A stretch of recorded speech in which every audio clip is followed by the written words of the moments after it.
त संगवारी हो आप मन ला महेश भैया के जय जोहार। आज आप मन ला हम सुग्घर मोटिवेशन कहानी बताबो जो आप मन के जिंदगी ला बदल सकत हे। तो देरी नी करन चलो सुनत हन। फूफू के लिगरी म सातो ह भाई मन करा बांटे मांगे बर उमियागे। पंचईत सकेल के अपन ददा के जहीजाद म हिस्सा मांगिस।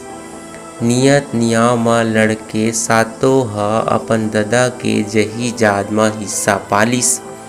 फिर बपरी के जियत भर बर मइके के मया छूटगे। आगी लगे अइसन नियाव म जेन मया ल टोरथे कीरा परय अउ उकर मती म जेन धन के पाछू मया जोड़थे। बिहाव के पाछू बेटी माई ल मइके ले एक लोटा पानी के आस रहिथे। तीजा पोरा अउ मातर मड़ई म नेवता हिकारी के अगोरा रहिथे। तभे तो मइके के कुकुर ल घलो ससुराल म भाई बरोबर मान गवन करथे। सातो ह मुहाटी म बइठे बइठे अपन तीजा लेवइया के अगोरा करत बइठे हे। एहू साल आय के आस तो नइ हे फिर का करबे सातो के मन मानबे नइ करय। अपन दुवार म बइठे सातो ह सब्बो के लेगइया ल आवत जावत देखत हे।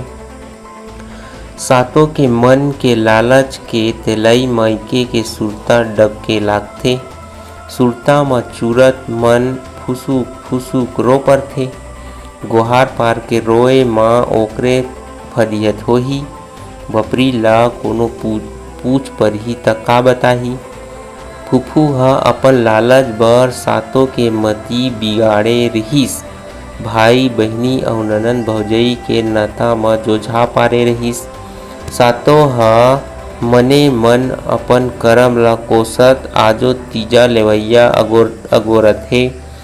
सातो ह नहा खोर के बिहनिया ले तियार होगे अलवा जलवा मुड़ी कोरे लकर धकर नदिया खड़ के पिपराही म आके बइठे हे। अवइया जवइया मन ला टुकुर टुकुर देखत हे। भादो के महिना म नदिया ह मूड़ भर बोहावत रहिस। नदिया नरवा ह कतको जोझा पारे तीजा मनइया मन तो जाके रइही। देवता बरोबर डोंगरहा ह सब्बो झन ल ए पार ले ओ पार नकावत हे।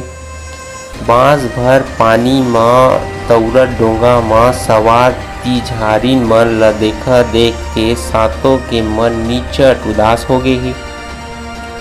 पछतावा के आंसू ले बोटबोटाए सातो के आँखी म नदिया के ओ छोर ले डोंगा चढ़त अपन भाई दिखिस। पिपराही ले रटपटा के उठिस अउ चुंदी मुड़ी ल संवारत नदिया कोती दउड़गे। सातो के हंसी खुशी के ठिकाना नइ हे। नदिया के छोर म खड़े अपन भाई के अगोरा करत पउर साल के तीजा ल सोरियावत हे। सातो के ददा ह अपन बड़े बेटा पुनउ ल किथे सातो ल तीजा लाने बर आठे मान के चल देबे रे। आहू किही त संग म लान लेबे। निंदई कोड़ई के दिन घलो चलत हे। दमाद कर जादा जोर जबरई झन करबे। अब आजकल तो सब पोरा मान के आथे जाथे। नदिया नरवा के कारोबार अगवा के रेंग जाबे। उचकहा मुंह पुनउ अधरसट्टी सुनिस आठे मान के कहाँ आठे के एक दिन आघु रेंग गे। पुनउ ल सातो घर जाए बर पुचपुचाए बारी म बोआए खीरा ल झोला भर टोरिस। करेला अउ ढोड़का के एक एक ठन मोटरी गठिया के निकल गे। सातो घर जाए बर पुनउ अउ सातो के नानपन के हंसी दिल्लगी ह बर बिहाव के होय के बाद घलो नइ छूटे रहिस। संगे बर बिहाव होइस संगे दुनो के गवन पठौनी होगे। सातो के ददा ह गाँव के बड़का किसान रहिस। घर म चीज बस काही के खंगात नइ रिहिस। गाँव म उकरे सूती चले तो पाय के पुनउ ह थोकिन अरदली रहिस।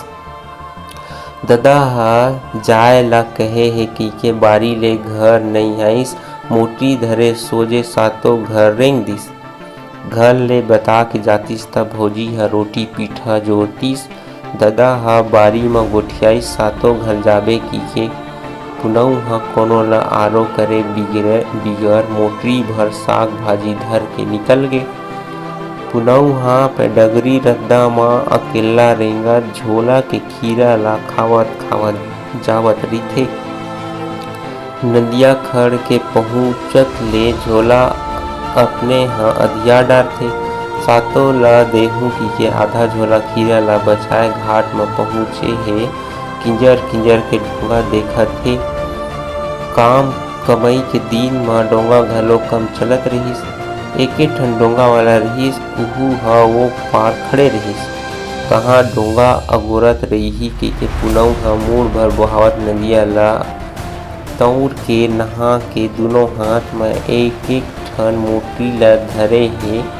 खीरा के झोला टोटा म रोए हे। पार म नहा के सब्बो समान ल टमड़िस।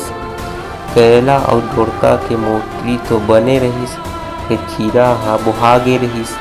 पुनऊ ह सालेच के झोला भर खीरा धर के निकलथे। कोनो साल अपने हर खाते खात सिरवा डारथे त कोनो साल नदिया म बोहात। सातो ह करेला अउ डोड़का ल पाथे। कच्चा कच्चा कुरता ल पहिने पुनऊ ह सातो घर पहुँचिस। भाई ल देख के सातो ह मगन होगे। लोटा भर पानी दिस अउ पाँव परिस। सुक्खा गमछा म मुड़ी कान ल पोंछिस। पुनऊ ह मोटरी ल लमावत कीथे, "ये दे बहिनी करेला अउ डोड़का लाने हंव।" सातो कीथे, "खीरा घलो तो फेर होही भाई, खीरा काबर नइ लानेस?" अतका ल सुन के पुनऊ ह दुच्छा झोला ल लमा देथे। दुच्छा झोला ल देख के सब्बो झन कठ्ठल के हांसथे। अपन भाई के सूद म मगन हे सातो खुसी के आंसू ल पोंछत अउ हांसत हांसत कीथे, "अहूँ साल एको ठन नइ बचाय भाई।" "कइसे पुनऊ भाई कले चुप काबर हस? जब आथस तब दुच्छा झोला देखथस, काँहा करथस मोर बांटा के खीरा ल?" सातो के गोठ ल सुन के डोंगा ले उतरत अनगइया सगा ह सातो ल कीथे, "कोन ल कहत हस हो? मैं तोला नइ चिन्हत हँव।" अतका ल सुन के सातो के मन के भरम टूट गे। सातो ह चिन्हाल ल अपन भाई जान के गजब आस लगा डारे रहिस। उही आस के धुंधरा म ओला अनगइया ह भाई दिखत रहिस। बपरी ह निराश होके आंसू ल पोंछत फेर पीपराही म लहुट गे। सातो के मन म का बीतिस होही जब अनचिन्हाल ल भाई जान के माया लड़ावत रहिस। उहूँ अनगइया ह "नइ चिन्हव" कहि दिस। एक घांव बहिनी कहि देतिस त ओकर बिगड़ जातिस। का बिगड़ जातिस? सातो अपन मन मढ़ावत किस्मत ल कोसत हे। आखिर गलती तो ओकरे कोती ले होय हे। सबो बने बने चलत रहिस। एक दिन अचानक सातो के ददा बीत गे। ददा के बीते के पाछू पुनऊ ह बहिनी ल बेटी बरोबर माया दुलार करे। तीजा पोरा म पूछे गउछे भौजी घलो सातो ल नोनी ले आघु एक भाखा नइ बोलत रहिस। आघु के आघु ओकर बर लुगरा पाटा लेवत रहिस। इही बात ह पुनऊ के फुफू ल नइ सुहाइस। पुनऊ करा अपन भाई के जहीजाद म हिस्सा मांगे बर आगे। पुनऊ मन एक भाई एक बहिनी के ओइसने ओकर ददा मन घलो एक भाई एक बहिनी रिहिस।